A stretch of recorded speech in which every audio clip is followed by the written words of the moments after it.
This is a guest essay written by Nahum Kaplan of Moral Clarity.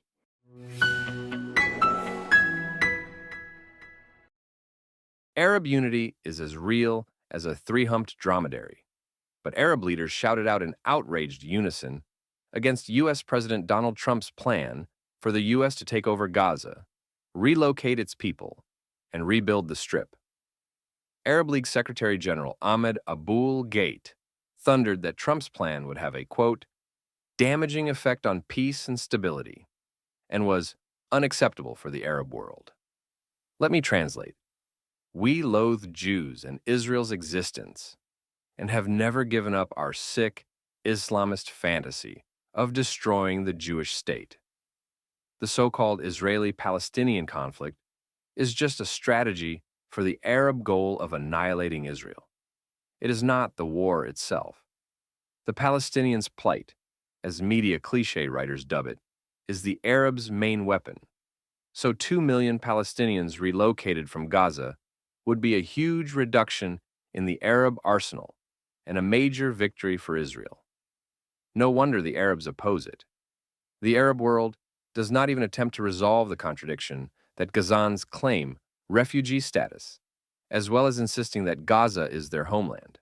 If they are refugees, then they can, and should, be relocated. If they are from Gaza, they cannot be relocated, but they are also not a displaced people. That undermines the entire basis for Palestinians' decades of terror against Israel, and exposes the fictional Palestinian narrative for the lie that it is. This is the big picture. It is also the simple part. The world is in flux. The Muslim world's schisms, Sunni versus Shia, and reformers versus barbarians, are playing out. Interests are shifting and realigning.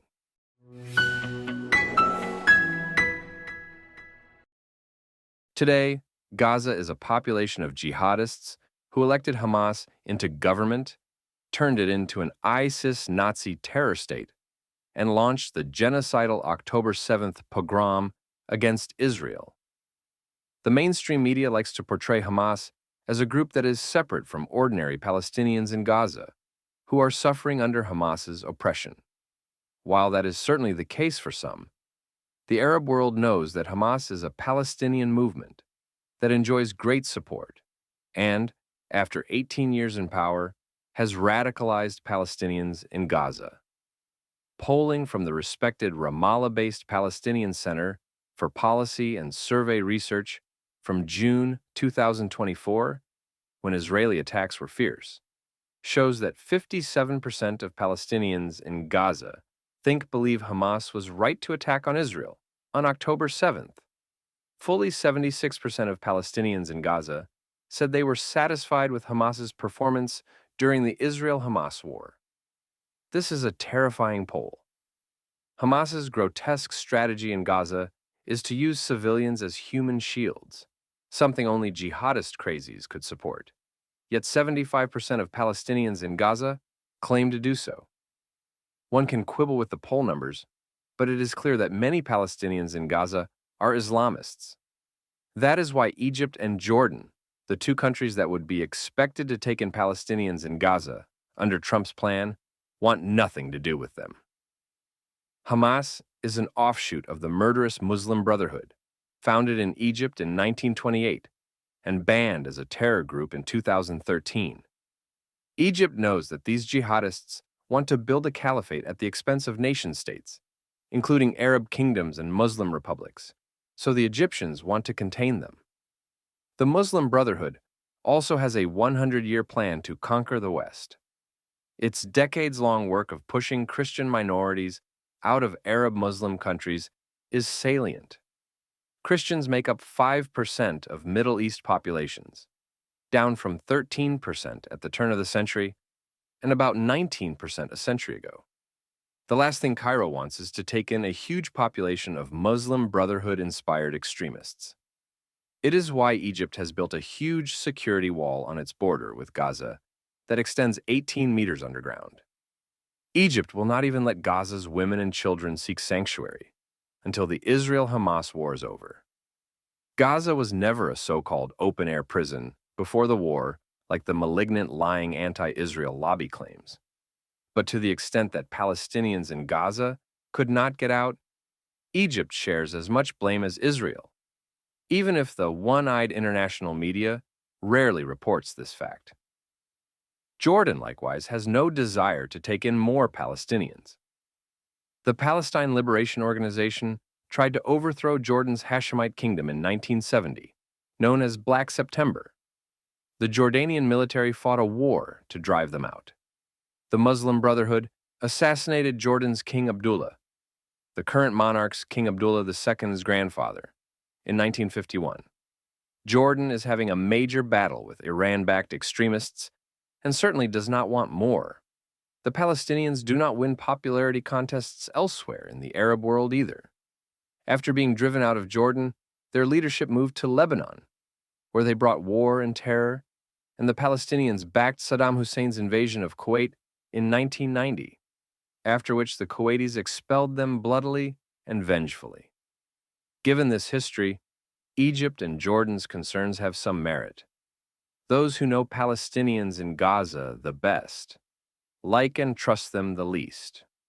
Western countries such as Canada, Australia, and the UK, all under confused leftist governments that have offered thousands of visas to refugees from Gaza, should take note.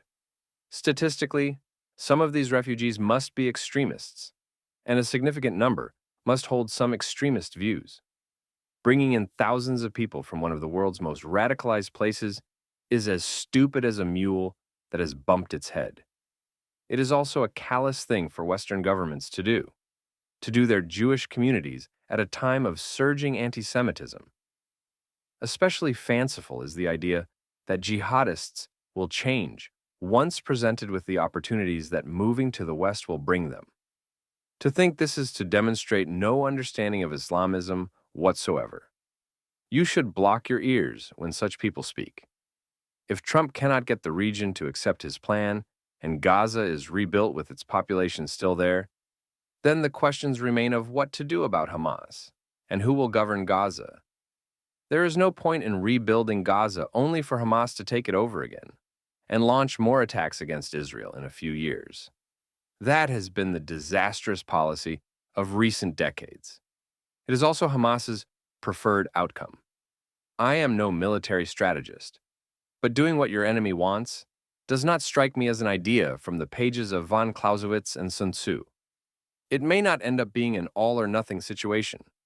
Maybe only some people will leave Gaza, and it will end up with a smaller population.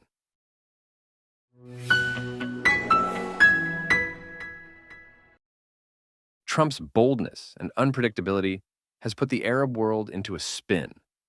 They will also take no comfort from Trump's sidelining of Europe in talks with Russian President Vladimir Putin over the Russia-Ukraine war.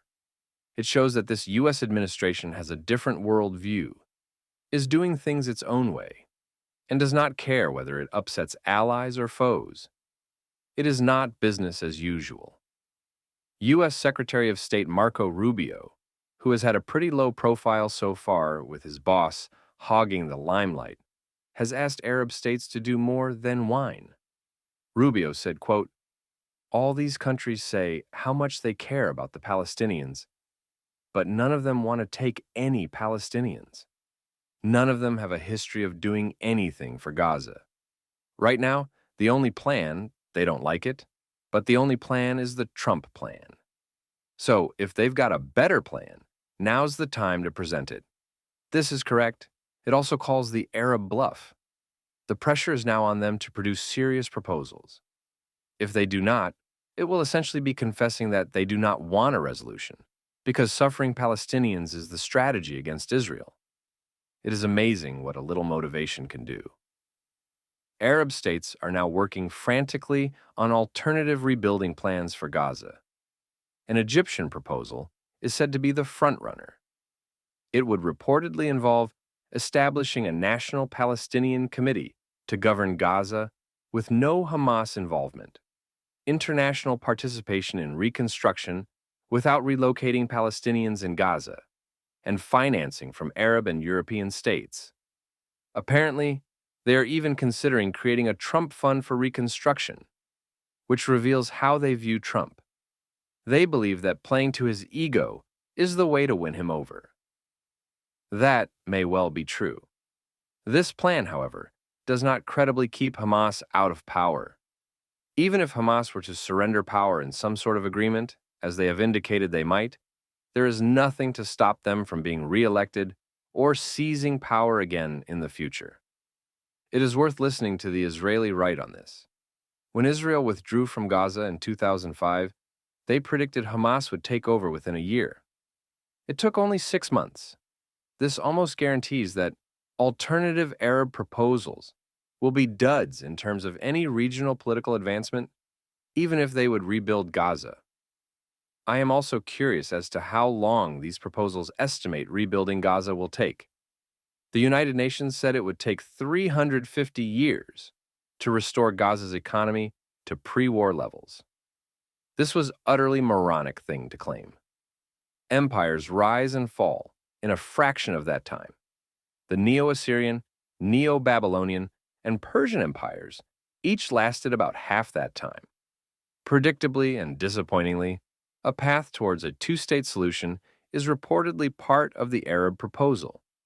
The two-state solution died on October 7th everywhere, except in fantasists' minds. Reversion to it shows a lack of creativity and a detachment from reality. Arab leaders do not yet seem to have fully absorbed the fact that their thinking about the conflict is moribund. Trump thinks many assumptions about the Middle East are wrong. The Abraham Accords, in which the United Arab Emirates, Morocco, Bahrain, and Sudan normalized relations with Israel, and which were brokered during Trump's first presidency, dispelled the myth that a resolution between Israel and the Palestinians was required before the region could progress.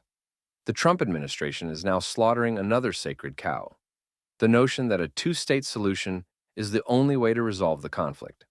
There's always more than one option for those brave enough to look for them. The idea that the only possible solution is the one that has failed for 8 decades is obvious nonsense.